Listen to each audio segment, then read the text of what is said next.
सावन के महीने की शुरुआत के साथ ही आज से देश की सबसे बड़ी धार्मिक यात्राओं में से एक कांवड़ यात्रा भी शुरू हो गई है। लाखों शिव भक्त गंगा जल लेने के लिए हरिद्वार, गंगोत्री और अन्य पवित्र स्थलों की ओर रवाना हो चुके हैं।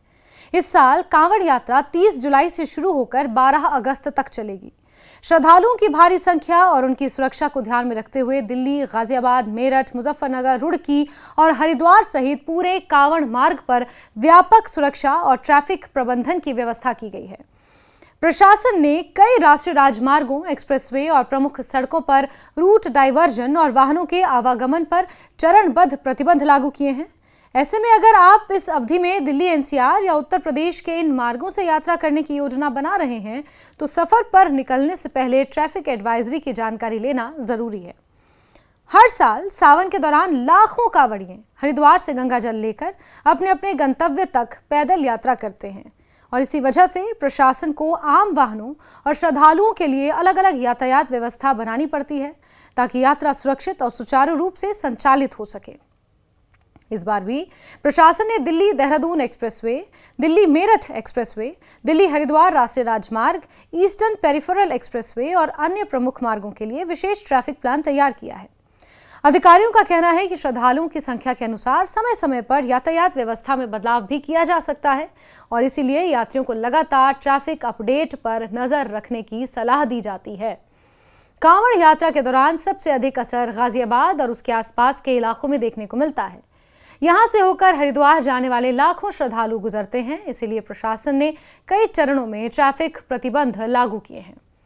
आज सुबह 8 बजे से ही दिल्ली, गाजियाबाद और आगे कांवड़ मार्गों पर भारी वाहनों जैसे truck, trolley, canter, tractor trolley और अन्य मालवाहक वाहनों के प्रवेश पर रोक लगा दी गई है। इसके बाद अगले चरण में 5 अगस्त से हल्के वाहनों जैसे बस, टेम्पो, कार और अन्य निजी वाहनों की आवाजाही पर भी प्रतिबंध लागू किया जाएगा। इससे आम लोगों को यात्रा के दौरान अतिरिक्त समय लेकर निकलने की सलाह दी गई है। गाजियाबाद से हरिद्वार तक लगभग 126 किलोमीटर लंबे कांवड़ मार्ग को प्रशासन ने कई सुरक्षा जोन में विभाजित किया है। पूरे रूट को 157 बीट और 502 स्थायी ड्यूटी पॉइंट्स में बांटा गया है। यहां करीब 3500 पुलिसकर्मी सुरक्षा और यातायात व्यवस्था संभालेंगे। इसके अलावा पूरे मार्ग पर 100 पुलिस रिस्पांस व्हीकल यानी पीआरवी, 16 क्विक रिस्पांस टीम यानी क्यूआरटी, 8 वॉच टावर और 10 कंट्रोल रूम स्थापित किए गए हैं। मेरठ क्रॉसिंग पर मुख्य कंट्रोल रूम बनाया गया है जहां पूरे मार्ग की निगरानी की जाएगी। सुरक्षा व्यवस्था को और मजबूत बनाने के लिए सैकड़ों सीसीटीवी कैमरे और टेथर्ड ड्रोन्स भी लगाए गए हैं ताकि हर गतिविधि पर लगातार नजर रखी जा सके। दिल्ली और गाजियाबाद के बीच 3 प्रमुख कांवड़ मार्गों को पूरी तरह श्रद्धालुओं के लिए आरक्षित किया गया है। इनमें लगभग 37 किलोमीटर लंबी पाइपलाइन रोड जो लोनी तक जाती है, 39 किलोमीटर लंबा कादराबाद से सीमापुरी तक का मार्ग और लगभग 50 किलोमीटर लंबा दिल्ली मेरठ एक्सप्रेसवे शामिल है। इन मार्गों पर आम लोगों को अपने वाहनों के साथ प्रवेश की अनुमति नहीं होगी और इससे इन रास्तों का उपयोग करने वाले यात्रियों को वैकल्पिक मार्ग अपनाने होंगे। हरिद्वार, मुरादाबाद, अमरोहा, लखनऊ और पूर्वी उत्तर प्रदेश की ओर जाने वाले वाहनों के लिए प्रशासन ने वैकल्पिक मार्ग भी निर्धारित किए हैं। ऐसे वाहनों को national highway 9, eastern peripheral expressway, Ganga expressway और दिल्ली देहरादून एक्सप्रेसवे के जरिए भेजा जाएगा। इन मार्गों को सामान्य वाहनों के लिए खुला रखा गया ताकि लंबी दूरी की यात्रा करने वालों को कम से कम परेशानी हो। हालांकि प्रशासन का कहना है कि डाइवर्जन के कारण इन एक्सप्रेसवेज पर ट्रैफिक का दबाव सामान्य दिनों की तुलना में ज्यादा रहेगा, इसीलिए यात्रियों को अतिरिक्त समय लेकर यात्रा करनी चाहिए। दिल्ली देहरादून एक्सप्रेसवे को इस दौरान विशेष रूप से हाई स्पीड वाहनों के लिए खुला रखा गया है। प्रशासन ने स्पष्ट किया है कि इस एक्सप्रेसवे पर कांवड़ यात्रा करना प्रतिबंधित रहेगा, यानी श्रद्धालु इस मार्ग का उपयोग नहीं कर सकेंगे, लेकिन दिल्ली से देहरादून या उत्तराखंड की ओर जाने वाले वाहन सामान्य रूप से इस एक्सप्रेसवे से गुजर सकते हैं। इसी तरह ईस्टर्न पेरिफेरल एक्सप्रेसवे और गंगा एक्सप्रेसवे भी पूरी तरह चालू रहेंगे और इन्हें वैकल्पिक मार्ग के रूप में इस्तेमाल किया जा सकेगा। दूसरी ओर दिल्ली मेरठ एक्सप्रेसवे को इस बार लगभग पूरी तरह कांवड़ियों के लिए आरक्षित किया गया है। प्रशासन ने बताया कि 30 जुलाई से इस मार्ग पर चरणबद्ध डाइवर्जन लागू कर दिया गया है और भारी वाहनों को पहले ही दूसरी ओर भेजा जा रहा है। फिलहाल 7 अगस्त तक हल्के वाहनों को सीमित रूप से प्रवेश मिलेगा, लेकिन 7 अगस्त से 12 अगस्त तक उत्तर प्रदेश वाले हिस्से में आम वाहनों का प्रवेश पूरी तरह बंद रहेगा। इस अवधि में केवल कांवड़ यात्री ही इस एक्सप्रेसवे का उपयोग कर सकते हैं। कांवड़ यात्रा के दौरान श्रद्धालुओं की सुविधा के लिए व्यापक इंतजाम है।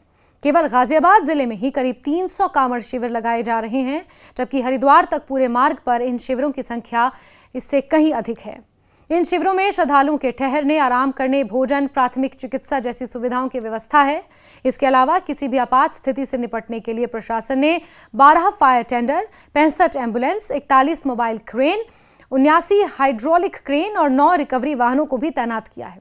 दुर्घटना या तकनीकी समस्या होने पर तुरंत सहायता उपलब्ध कराई जा सकती है।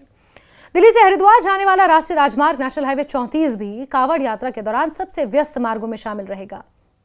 ये मार्ग दिल्ली, गाजियाबाद, मेरठ, मुजफ्फरनगर और रुड़की होते हुए हरिद्वार तक पहुंचता है। प्रशासन ने 4 अगस्त से 12 अगस्त तक इस हाईवे पर भारी वाहनों के प्रवेश पर पूरी तरह प्रतिबंध लगाने का निर्णय लिया है। इस दौरान केवल कांवड़ यात्री, एम्बुलेंस, पुलिस वाहन और अन्य आवश्यक आपातकालीन सेवाओं के वाहनों को ही इस मार्ग पर चलने की अनुमति होगी। बाकी भारी वाहनों को वैकल्पिक मार्गों पर डाइवर्ट किया जाएगा ताकि श्रद्धालुओं की यात्रा सुरक्षित और सुचारू बनी रहे। प्रशासन ने आम नागरिकों से अपील की है कि यदि बहुत जरूरी ना हो तो कांवड़ मार्गों पर यात्रा करने से बचें। जिन लोगों को इन क्षेत्रों से होकर गुजरना आवश्यक है, वो यात्रा शुरू करने से पहले ट्रैफिक पुलिस की एडवाइजरी अवश्य देखें और वैकल्पिक मार्गों का उपयोग करें। अधिकारियों का कहना है कि श्रद्धालुओं की संख्या प्रतिदिन बदलती रहती है, इसीलिए ट्रैफिक डाइवर्जन योजना में भी समय समय पर बदलाव संभव है। ऐसे में ट्रैफिक पुलिस द्वारा जारी ताज़ा निर्देशों का पालन करना बेहद जरूरी होगा। कांवड़ यात्रा केवल एक धार्मिक आयोजन नहीं, बल्कि करोड़ों श्रद्धालुओं की आस्था से जुड़ा विशाल आयोजन है। हर साल इस दौरान लाखों लोग गंगा जल लेकर भगवान शिव का जलाभिषेक करने निकलते हैं और इतनी बड़ी संख्या में श्रद्धालुओं के सुरक्षित आवागमन को सुनिश्चित करने के लिए प्रशासन द्वारा व्यापक सुरक्षा और ट्रैफिक व्यवस्था लागू की जाती है। हालांकि इन व्यवस्थाओं के कारण आम लोगों को कुछ दिनों तक ट्रैफिक जाम और रूट डाइवर्जन जैसी समस्याओं का सामना करना पड़ सकता है, लेकिन उचित योजना, वैकल्पिक मार्गों के इस्तेमाल और ट्रैफिक नियमों का पालन करके इन असुविधाओं को काफी हद तक कम किया जा सकता है। इसलिए यदि आप 12 अगस्त तक दिल्ली, गाजियाबाद, मेरठ, हरिद्वार या आसपास के क्षेत्रों में यात्रा करने वाले हैं तो बेहतर होगा कि सफर शुरू करने से पहले ट्रैफिक की ताज़ा जानकारी जरूर हासिल करें और उसी के अनुसार अपनी यात्रा की योजना बनाएं।